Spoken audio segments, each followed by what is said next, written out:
而家咧喺我身邊咧就有一架本田漢達Stepway 緊嘅 RP8，同埋整套嘅 Ultra Racing 喺度啦。咁首先就係頂巴啦。其實咧之前上一代 RP3咧，我哋都做咗一條一體式嘅頂巴，而呢支頂巴亦都裝喺塔頂上邊嘅。今代咧我哋都按照之前嘅設計理念，就裝翻喺塔頂，但係因為位置嘅上不同咧，我哋改動咗少少嘢，但係最終我哋嘅設計都要頂巴放喺塔頂先至係最好嘅效果啦。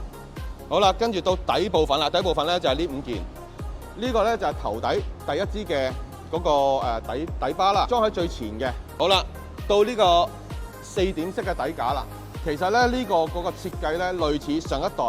但係咧，因為佢嗰個死氣喉嘅位置咧，令到佢咧上一代裝唔到。咁我哋而家重新設計過，仲要喺某啲地方，呢啲地方咧額外加強咗佢添。到尾啦，因為咧今代咧有少少設計上嘅唔一樣，我哋亦都將佢咧改咗少少設計，令到佢裝喺嗰個位置度咧冇問題嘅。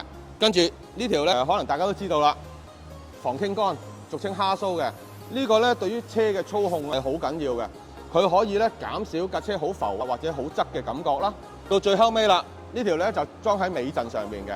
點解裝喺尾震上面咧？其實咧你見到一架車咁長啦，喺尾震行車嘅時候咧，其實有時餘震，啲餘震咧就會令到咧傳入個車籠裏邊，令到人好唔舒服嘅。